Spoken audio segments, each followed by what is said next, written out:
Hopefully everybody can find a place to sit down this morning.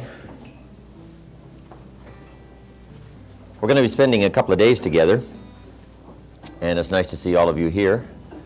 I'm sure many of you have come from close by and far away. How many from San Diego?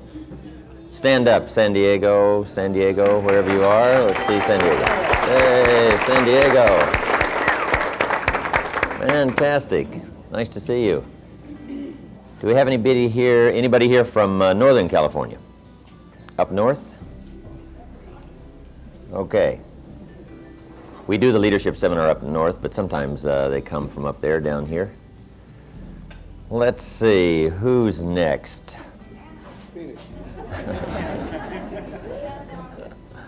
Santa Barbara, right. Ventura, Oxnard, Santa Barbara. Where are you? Stand up. Right down here. Nice to have you. Okay, who's next? Phoenix. Two for...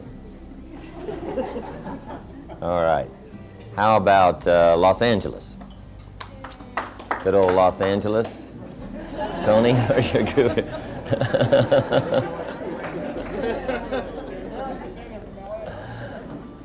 Okay, what's next? Orange County. Hey. Anybody else from some exotic place? Artesia.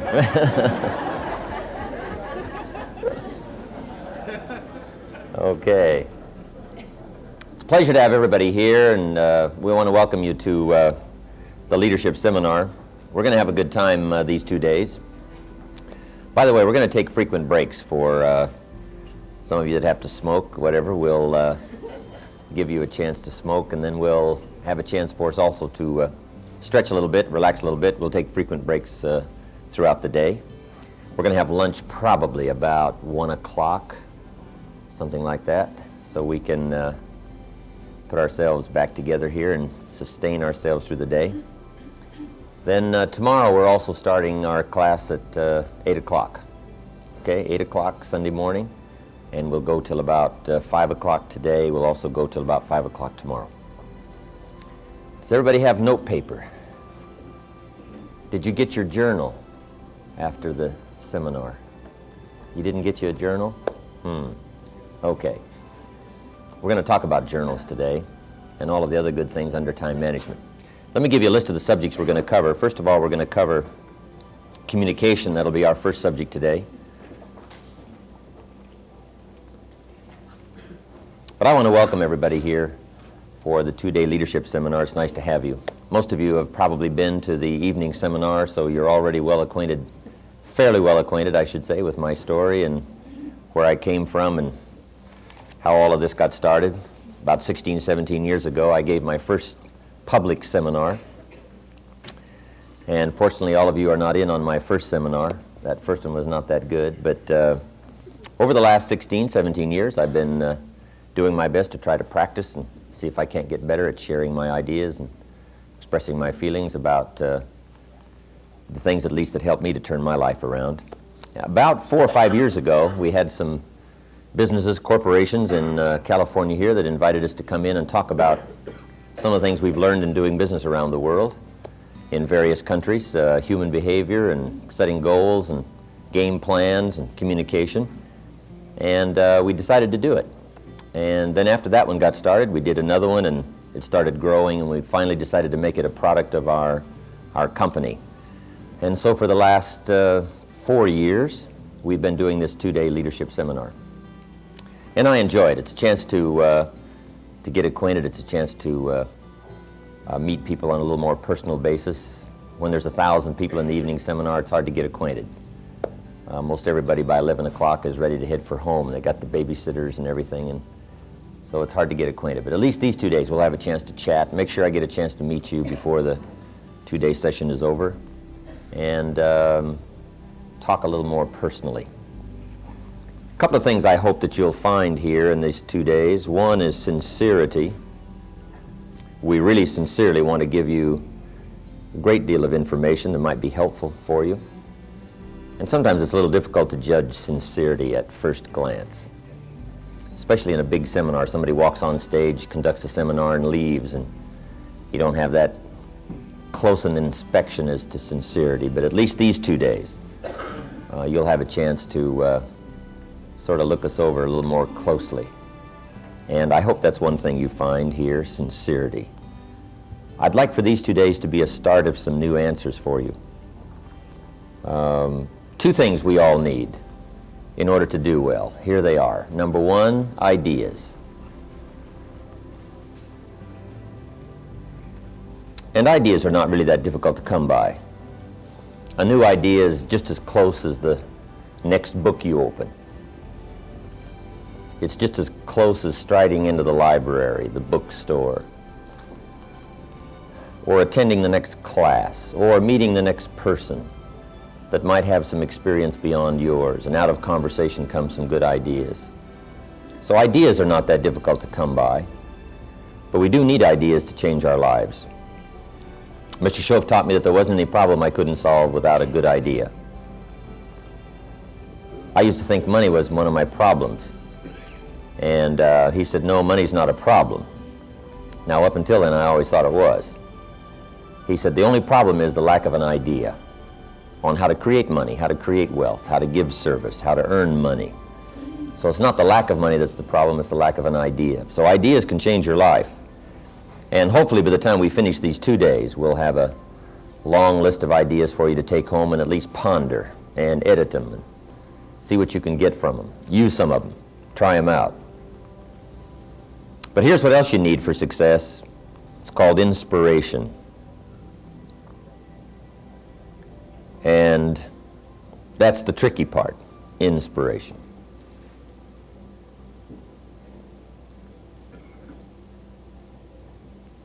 The people who seem to stay totally turned on, all excited about life, they have no problem getting up and generating that zest for the day, emotional vitality. They're excited about living, excited about working, they're excited about accomplishing. That's unique. And I guess that's what all of us wish for, that kind of inspiration. But that's a good question. Why are some people incredibly turned on about life, and other people find it hard to get going? I don't know. Part of that's a mystery to me. But we do need inspiration, something that drives us. Of course, I guess the basic inspiration. One of my wealthy friends, we asked him one time what drove him to become wealthy, and he said, malnutrition. So I guess that's what you start with, right? Just absolute bare bones necessity will inspire you somewhat to get out there and get the job done. But then if you could find something that would really turn you on, something that really got you going,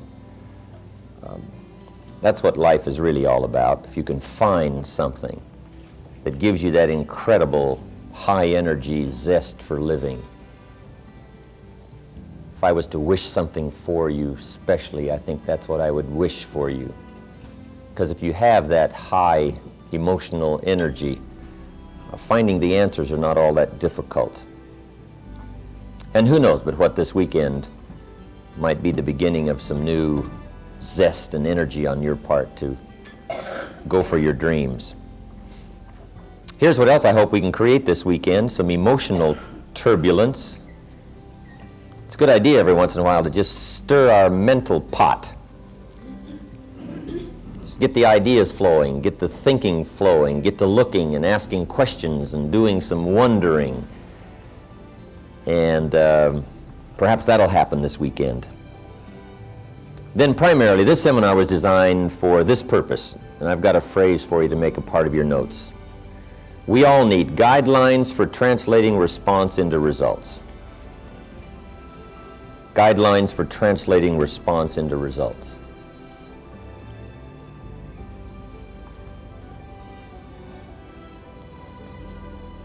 It's one thing to get excited and to respond and say, I want to do well, I'm going to change my life. Now the big question is, how do you do it? And hopefully, these 2 days will generate some thinking on your part on how you can make plans for translating excitement into results. Probably these 2 days, one good question to ask is, why are you here? It might just be a question you'll ponder just for yourself. We're not going to ask you to disclose that to everybody that's here this weekend. But that's a good question to ask yourself. Why are you here? And probably there's a whole variety of reasons why everybody picked these 2 days to come and sit in on some lessons and classes on doing better. Maybe some of you just came here these 2 days to get away, and that's not a bad thing. We used to do this seminar up at the ranch at Clear Lake. We've got 1,600 acres up there and a beautiful lodge, but we can only take care of about 50, 55 people, so we had to move out of the ranch. But it was a good place to get away. We had the horses and the swimming pools and the tennis courts and jacuzzis and a pool table and ping pong and all kinds of stuff. Motorcycles to ride, and Jeeps to hit the Jeep trails. And it was kind of a fun weekend to get away. And I think a lot of people just spent their money and came to the weekend seminar just to get away, right? Just to leave everything for a couple of days. And maybe you're just getting away this weekend, I don't know. But if you are, that's okay. For some of you, maybe we've caught you at springtime and you've got something new going and just a little more fine-tuning and you'll have it flying. You'll be off and running, and your new fortune or your second fortune or whatever might already be in view, and all you need is just a bit more inspiration and a few more ideas, and away you go. So you've come here full of high anticipation and hope that maybe just one or two more turns and you'll have it going your way. Maybe some of you have come here and it's been sort of drifting along. Maybe it's summertime and you're a little weary with the task of keeping out the bugs and the weeds and whatever else might be attacking your program. That could be. Maybe some of you, we've caught you at wintertime. Maybe some of you are in transition. I've been through a few of those, where I'm letting go of one and looking for the next one, and wondering just exactly what I'm going to do. But wherever we have caught you at this particular time of your life, whether it's wintertime for you or springtime, or maybe it's harvest time, maybe you're raking it in and things are going well, and over the last few years you put it together and now you're cashing it in. And maybe this weekend is a celebration for you, I don't know. But whether it's a celebration or whether it's a beginning or whether it's transition or whether it's a serious weekend, for some of you this may be a darn important weekend. And I certainly want to treat it that way. Some of you may just very well have to have some unique answers, and you're pondering some things that are very important. You're at one of those major forks in the road, and whatever direction you decide to take this weekend may be one of the most important decisions you make. I understand some of those weekends. And if it's that kind of weekend for you, I want to treat it very seriously and make sure that sincerely we cover everything we can to give you the best answers, at least that we're going to have to come up with this weekend, so you'll be off to a better start come Monday. Anyway, wherever we have found you, we want to do you good these 2 days. Here's how to get the most out of the 2-day seminar, and then we'll get into our first subject, communication. First of all, I think we ought to realize where we already are. It seems like better things come to us when, first of all, we're thankful for what we have. And I would say, for the most part, you know, we're all doing fairly well, at least compared to the rest of the world. One of the weekend seminars up at the ranch, just before it started, I walked out into this parking area where we have a place up there to park all the automobiles. There were Ferraris and Continentals and Eldorados and Corvettes. I think there was one Rolls. I couldn't believe the parking lot with all these fancy cars. And I walked in to conduct the seminar. I think there was only about 35, 40 people to spend the weekend. My opening remarks were, you know, ladies and gentlemen, the rest of the world would find it rather strange that we have come up here to spend 2 days to figure out how to do better.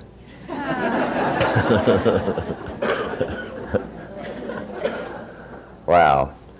And could very well probably be said today, right? If we were to take a survey out on the parking area and we walk in here and, you know, have breakfast in style and we're all dressed pretty good and looking pretty good, the rest of the world, the 4.5 other billion people in the world that are probably struggling a lot harder than we are would find it strange that we're trying to figure out how to do better. But we do have the chance to do well. We have the chance not only to do well for ourselves, but we have the chance to be an influence and to develop leadership for the people we come in contact with.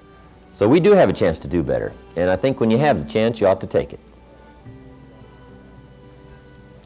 So, first of all, realize where we are. Second, be thankful for what we already have. Who was it said, I complained about not having any shoes until I met someone who had no feet. So, we should be thankful for what we already have. Then I think to get the best out of the 2 days is be eager to learn. No matter how much you already know, how wealthy you are, and we're not here to compare bank accounts. Really, no matter how much wealth of information you've already gotten, how successful you are, there's always a chance you could probably learn something else or appreciate someone else's point of view. Sure enough, somebody says, did you ever look at it from over here? And you step over there and take a look at it. And sure enough, they've got a unique view of something that maybe you haven't considered it from that viewpoint before. And that's always interesting. So be eager to learn. Then I would ask you to gather up all that we're going to share with you these 2 days and argue with it later. Not that I don't mind a good debate. I like a good debate. Our problem is this weekend we just don't have time to just open this up and let everybody have a chance to talk and exchange ideas like we might do in an open workshop. Although I do like that forum. One of the ways to come up with good ideas is debate. It's one of the ways we've decided, the Founding Fathers decided was a good way to run the country, is have two-party system and let the representatives from both parties go to Congress and debate. Not bad. Somebody says, I've got a great idea that'll cure the problems of the nation. Everybody else says, wonderful, put it on the table, let's take a look at it. Right? And they start asking questions. And after a few questions, the person may very well say, I withdraw my idea, right? I just hadn't thought of those questions before, right? So it's good, debate. I like debate. In fact, I like it so well, I'm willing to take either side of the question. But it doesn't really matter. But we're just going to have to go very rapidly because we've got an awful lot to share in just 2 days. We want to send you home with a whole wagon load of stuff to ponder and to edit and to go through. And then when the 2 days are finished, you know, as some of you talk among yourselves, because some of you have come here representing families or an office or a company or whatever, and you're going to have a chance to talk with each other about the ideas we're going to share here these 2 days. Then you go through it and edit it and decide what you think about it, and if it makes sense, use it, try it, refine it, edit it, go through it, you know. I don't mind that at all. You don't have to buy everything any one person says. Just take in the information, digest it thoroughly, think about it sincerely, go through it meticulously, and then do whatever you wish to with it. You know, be independent. As we said in the evening seminar, don't be a follower. Be a student. Okay. Then these 2 days, one more point. Try your best to be a good listener. And sometimes it's not that easy to listen. There's all kinds of voices, right, trying to get our attention. One of the good things about going up to the ranch for this seminar was at least you had the sense of getting away from your business and getting away from the traffic. In fact, it was really a way. Most everybody got lost trying to find it, so it was a way, right? Nobody's going to drop in, and so it's off, up in the mountains, gone. And sometimes in a hotel setting, it's just not that easy to dismiss all the voices that are going on in your mind about family and business and what's happening and what's going to happen and what about Monday and all of that. But do your best to zero in and just set aside the burdens of the day and whatever's happening in your life if you possibly can, and really zero in, become a good listener these 2 days. And we'll move right along and see if we can't load up your notebooks with plenty to ponder by the time we finish.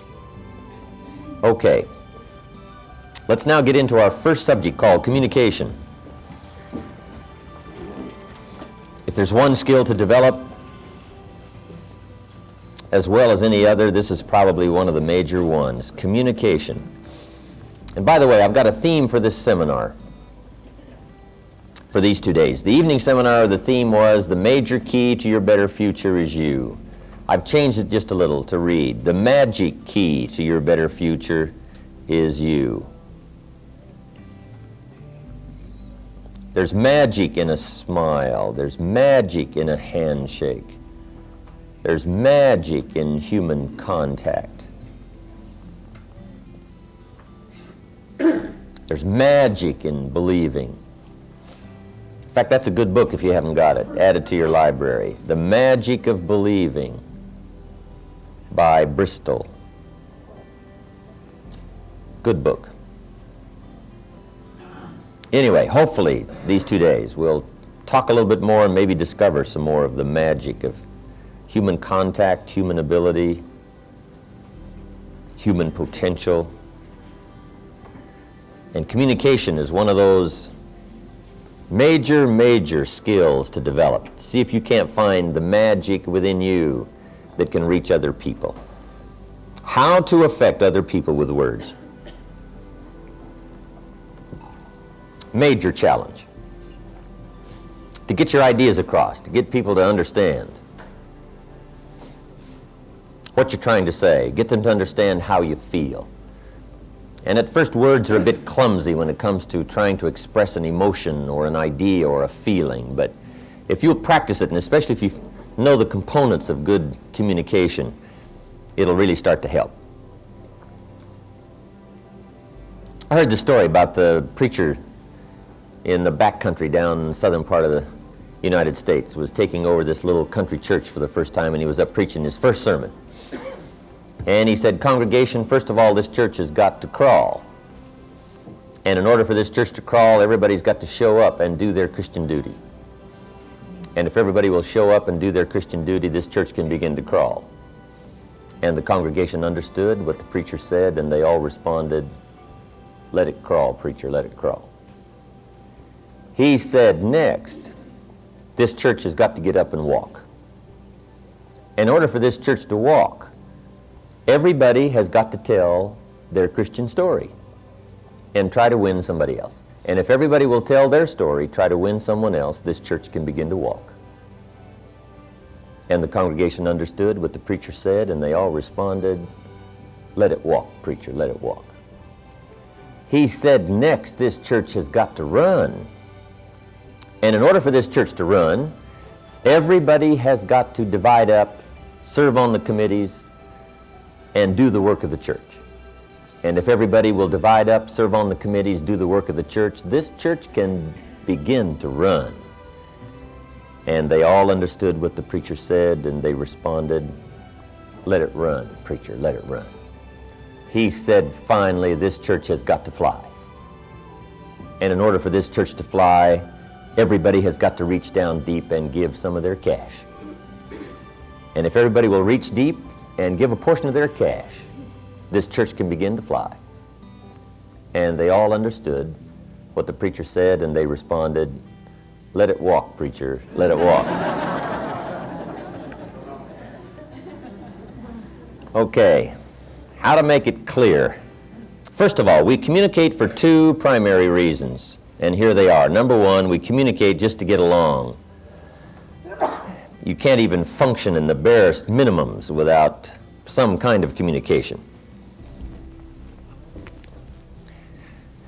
If you want the bread, you have to learn to ask for it. The barest of communication. So that's number one. Here's number two. We communicate to accomplish some purpose, a specific purpose.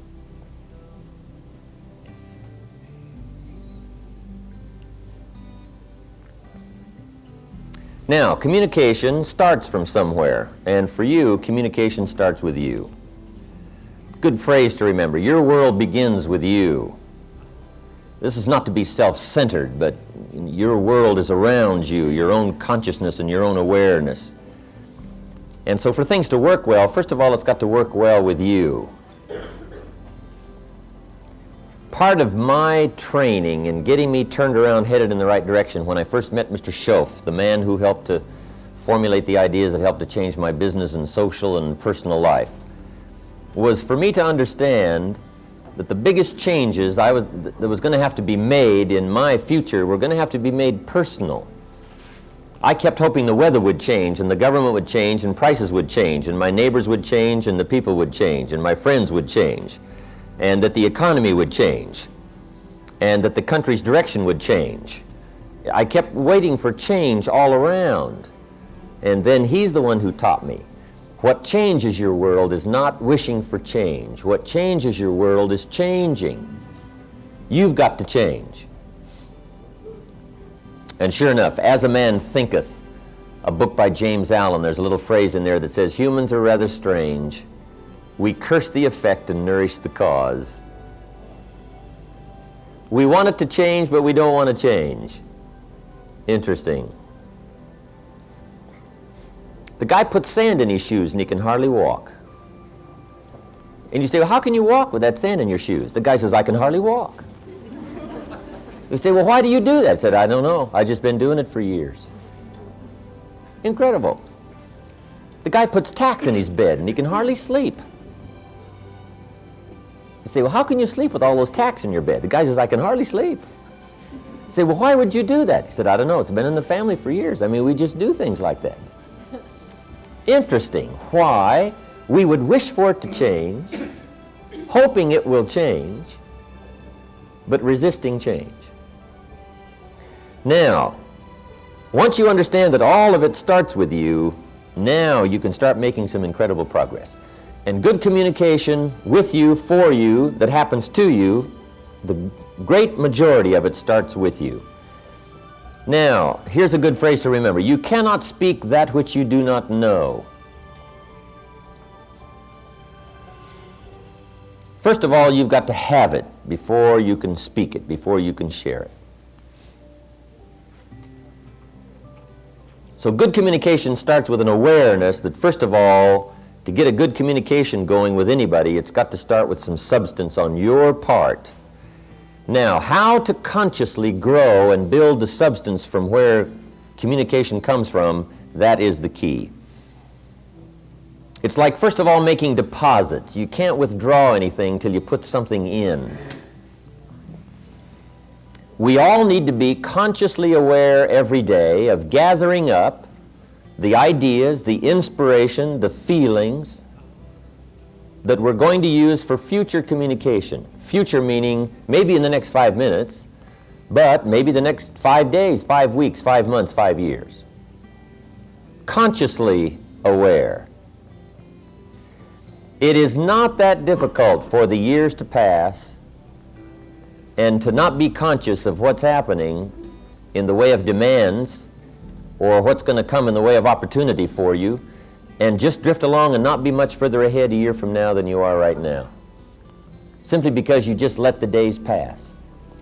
But if you have a conscious awareness of what it takes to effectively affect other people, to get your ideas across, to get decisions, to express your feelings and your opinions, once you do that deliberately and consciously and daily and consistently, now that's what starts your own personal development.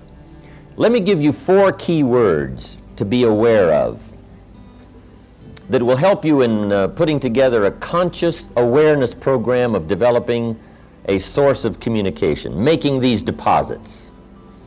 See, when you talk, you want a verbal check that'll cash. When you speak, you want to speak from something that's there, an awareness that's there, a feeling that's there. And to create this foundation or this reservoir or this deposit or this account from which you can talk, let me give you 4 words that will help you to do that.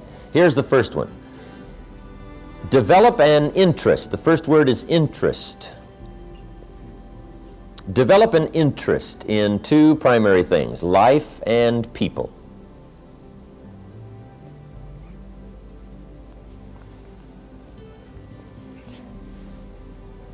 If you're interested in life, see, right away, daily, weekly, monthly, you're going to be gathering up information and impressions and awareness, more so than someone who is not that interested. Most people want to make it, but they don't have that interest, that keen interest in what's going on around them. So the 2 things to be interested in is life and people. Make a study of those. Make sure you're entering something in your journal constantly about life and about people, business life and social life, what's happening around you. It's called gathering so that you can use it for future conversations. Now you do this deliberately by using these 4 words and thinking about them. What I like to always do is develop a mental tick list, things to remember as you proceed through the day. Now at first when you develop a little mental tick list of things to remember, sometimes it's a little awkward. Right? It's like learning to play the piano. My teacher said, here's the right-hand scales. So I got those, no problem. Then my teacher says, now we're going to run the left-hand scales. I got those, no problem. Then I remember the day when she said, we're going to play both hands together. I thought, now that'll be tricky. Right? How could you do them both together? And I remember looking at one, looking at the other, but finally, right, I got to where I could play both hands together. Then I remember the day she said, now, we're going to read the music, play both hands. I thought, wow, how would you do that, right? And I'm looking at the music, looking at my hands, right? But finally I got that going.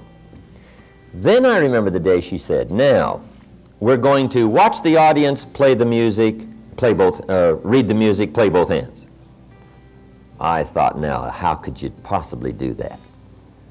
Right? But sure enough, I finally got to where I could watch the audience, read the music, and play both hands. Right?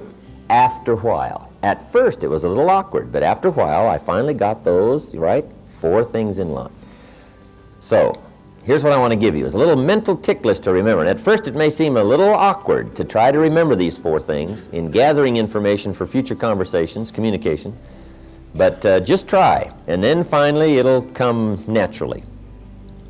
So the first word is interest. Be interested enough to find ideas to put in your journal. Be interested enough to look around. Keep your eyes open. What's going on? Be alert. Don't miss anything. Okay, here's the second word for good communication. Developing this reservoir. And that is fascination. Fascination goes a little bit beyond interest. Fascination means you take a second look. Fascination means you're just not interested in just surface information. You want to know what's behind it. What does it really mean? So if you really want to develop this reservoir of information for future conversations, you've got to be fascinated with life, fascinated with stories, fascinated with human behavior. Why do people act like they act? Why do they do what they do? Now also be interested and fascinated with your own life. How come I act like I act? Why do I always do this? Why do I feel this way? See, that kind of fascination will start helping you to gather up the information for good communication. Fascinated. Here's the third word, and this is a good one. Sensitivity. Develop a sensitivity to life and people.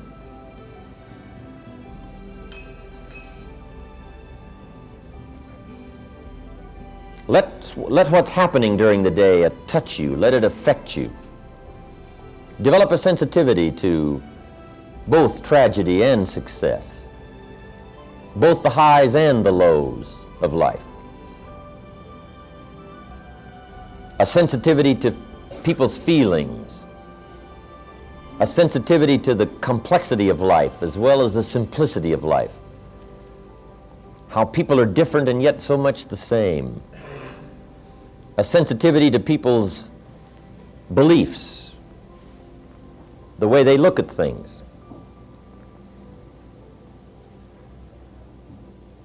Here's a good phrase, let life touch you. Don't let it kill you, but let it touch you. Be sensitive.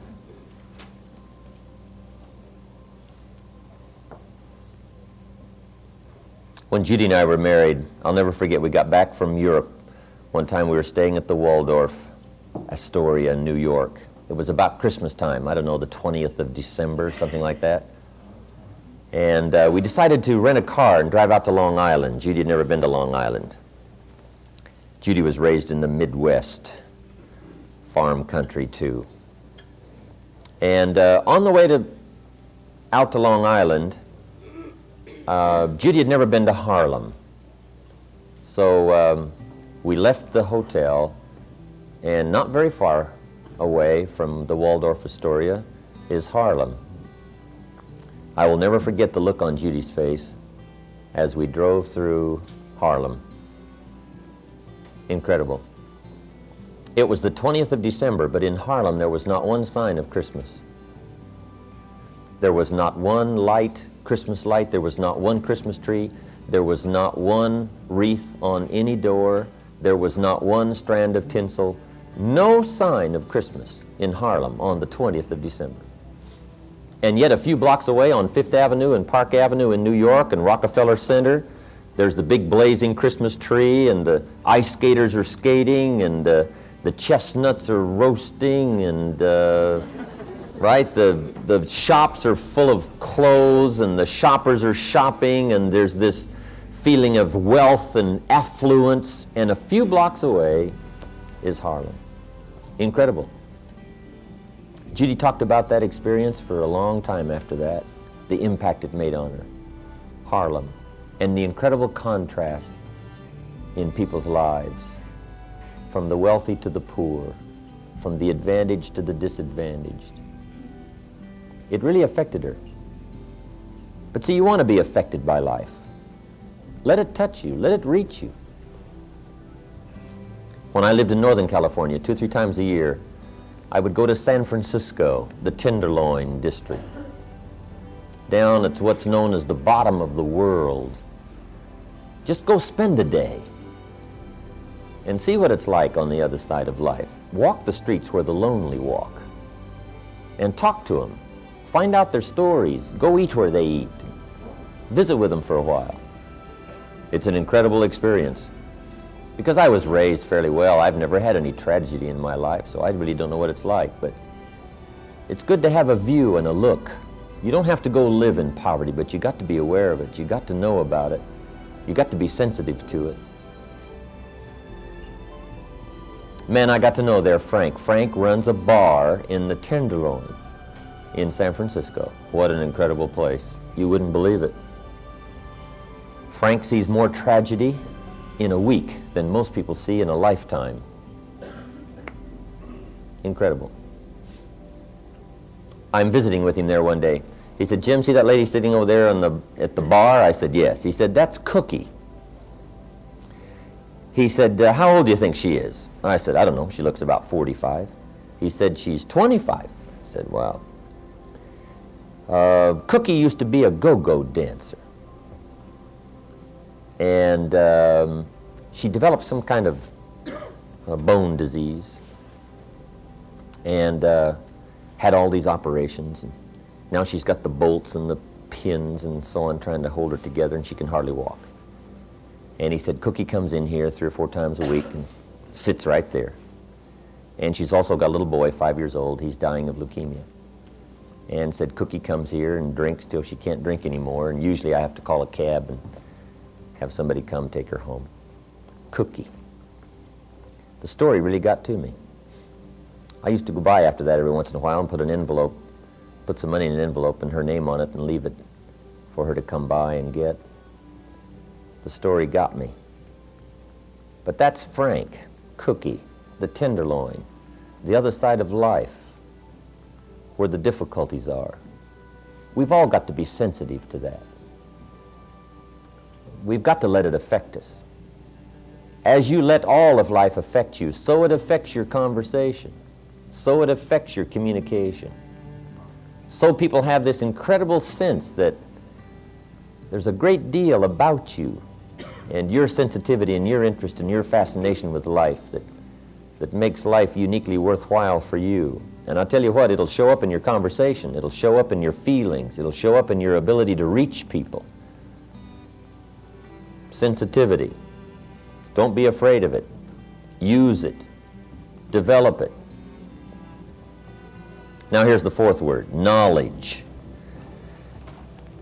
Develop a working knowledge. I've added one more word there, working knowledge of life and people. A working knowledge means a systematic way of gathering up all the information that comes your way and try to put it into some workable form. That's why we suggest a journal. You've just got to have a daily journal to record the ideas and the impressions and the feelings and the things that come your way, so that you'll have this working knowledge, this depth of awareness. Now, if you'll work on those 4 words and be consciously aware that you're working on knowledge, sensitivity, fascination, and interest about life and people in a deliberate way, a daily way, a consistent way, so that when you get ready to talk, there'll be all this substance there waiting to back up whatever you have to say. Here's a good phrase, let what you say be the tip of the iceberg of all you know and all that you feel and all that you're aware of. Let what you say only be a small portion of all you know and feel. I'm sure we've all had experiences talking with some people, and sure enough, they said far more than they knew. Very quickly.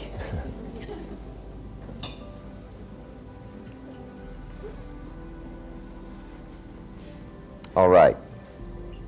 Now, let me give you 4 steps to good communication. Here are some of the components of communicating well that I think are important to keep in mind. First of all is have something good to say. And that's why we went into all these other words, developing this reservoir, this account. What that is to deliberately be gathering daily, consciously, better things to say. Have something good to say. Good communication takes conscious preparation. When you hear a story, you just say, oh, I'm sure I can use that in years to come. That's a great story. I got to remember that. I've got to keep that. I've got to store it. I've got to put it somewhere. Right? You're alert all day long in gathering up things to have something good to say. It is said that for every hour of public presentation, you need many days of conscious preparation. And the same is true of personal conversation. What you want to make sure is that from now on you don't treat conversations casually. Because casualness brings casualties. Not only on the freeway, but in conversation. Just make sure your conversations aren't casual. Now, they don't all have to be deadly serious, but almost every conversation is important. Communicating with other people is important. Exchanging ideas is important. Getting our feelings across is important. And if you treat it casually, sure enough, you just won't be much better at it a year from now, 2 years from now than you are today. You've got to treat it important. And part of the importance of treating a conversation, communication, seriously is to have something good to say. Here's another good word, research. Make your whole life process a research in this development of the reservoir for good communication.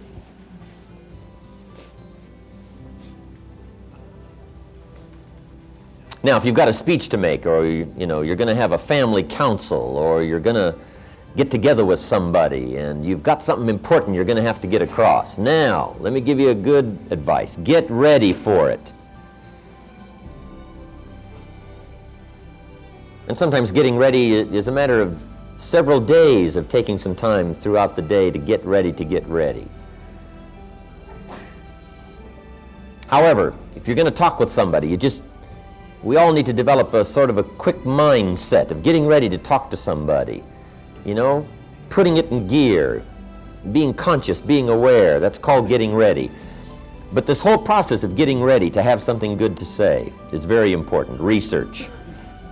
This is where your library comes in. We'll talk a little bit more about that under personal development. Library. Your journals. Taking notes. Capturing feelings and ideas.